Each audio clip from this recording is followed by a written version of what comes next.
Welcome back to Sea Encounters Battleships. It's Harness here, and in today's episode we've got undefeated Saboteur fighting against HMS Agincourt.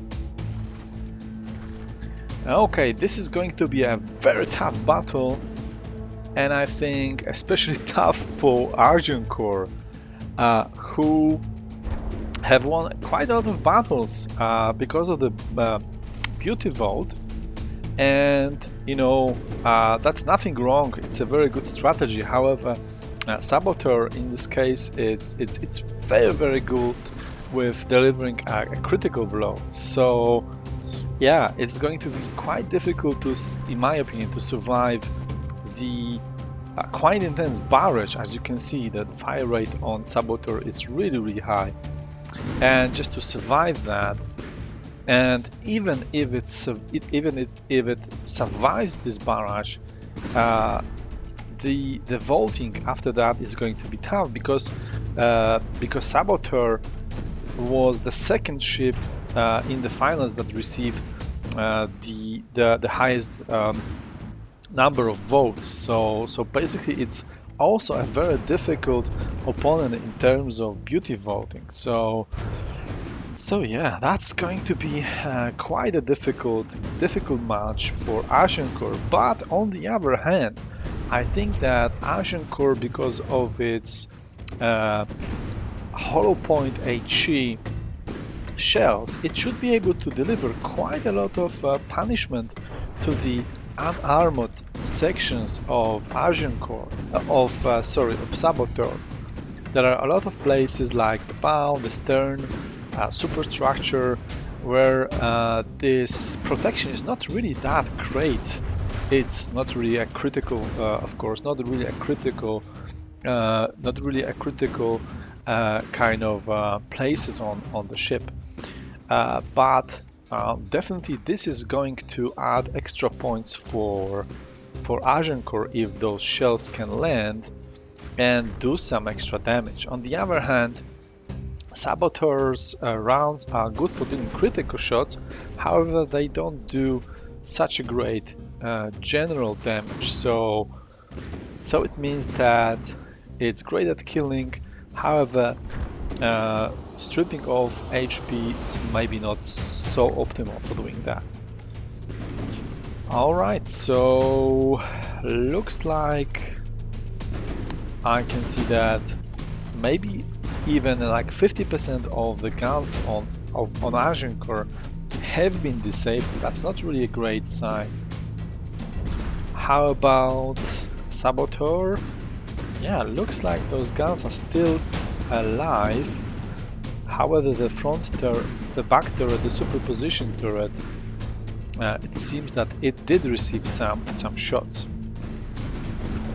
Saboteur is ahead 93% to 87%.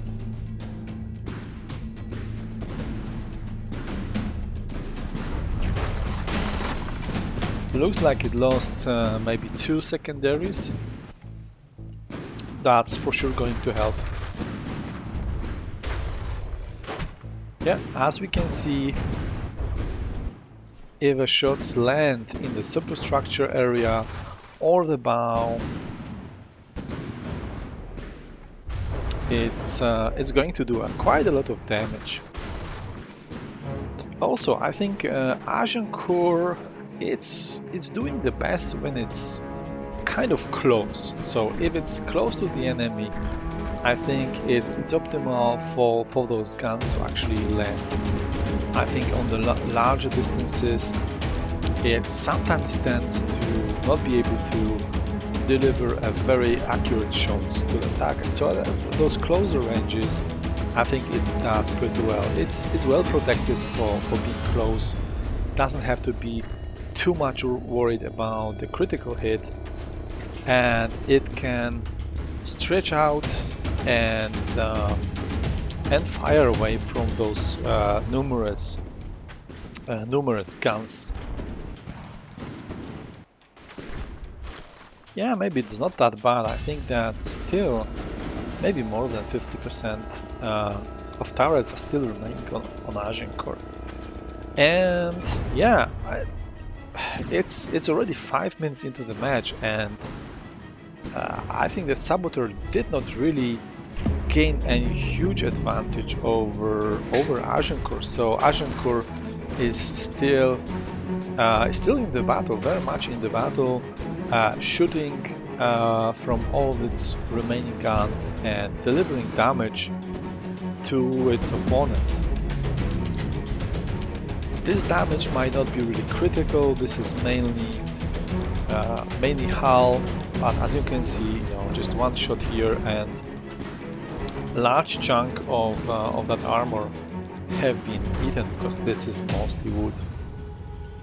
But it's still in the battle, yeah. It's still shooting, still damaging, still gaining points, which can be potentially very, very important if it goes to the revolving. So Agincourt 79, Saboteur 85. So I think that in this close barrage, in this knife fight, actually Agincourt was able to gain a little bit of points back. But now the back turret of Saboteur is brought to bear, and this is very dangerous one, because it's got a super cavitation rounds, and it's pretty much aimed to disable the citadel. So it can be quite dangerous, and in this position it might also damage the propulsion systems, because the rounds are just directed like this. So let's have a look if any propulsion have been actually lost. And yeah, indeed, it seems that some of the propellers have been, I think 2 propellers at least, have been damaged. Not sure about the steering. It looks to me that it's still intact, but the loss of some of the propellers can be problematic maybe. Let's see. On the other hand, it should have a little better turning circle, so and it could stay closer to the target potentially. So let's see what kind of impact it's going to have of the performance of Agincourt. So far 74% for Agincourt, 83 for Saboteur. So looks like in this hideaway Agincourt started to lose this battle, and the gap have become a bit greater now. But looks like it's wanting to set the broadside once again and bring those front turrets to bear. How are the back turrets? Yeah, some of those are pretty much damaged. I think that only 1 barrel on each turret is actually active. Yeah, you can see how much kinetic damage the Saboteur possesses, and it can just carve in the deck of Agincourt. Okay, looks like the front guns are back into target, and yeah, they started to open fire. I think the gauge definitely is reducing some of them, but nevertheless they can still fire, and this hollow point HE rounds, they are definitely enough to do damage on the wooden structure of Saboteur.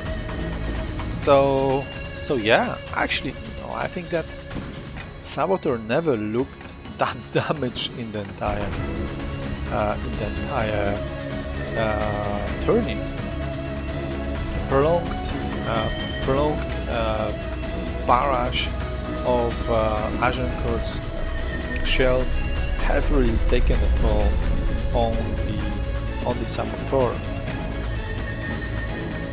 However, nothing important was really hit here, apart from those maybe secondaries and one of the front guns, which is lost.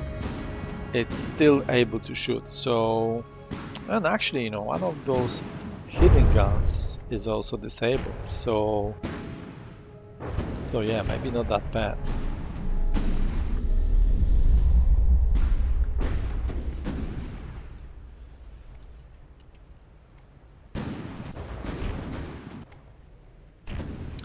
So 11 points of advantage for the Saboteur.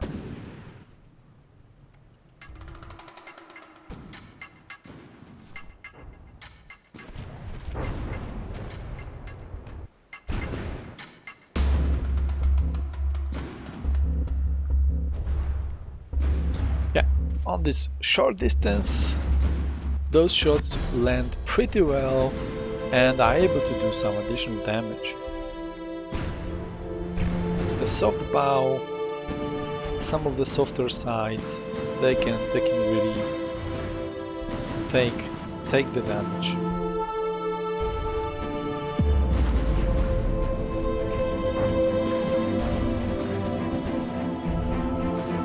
Okay, looks like this side, the secondaries are in better shape and are able to land some shots as well.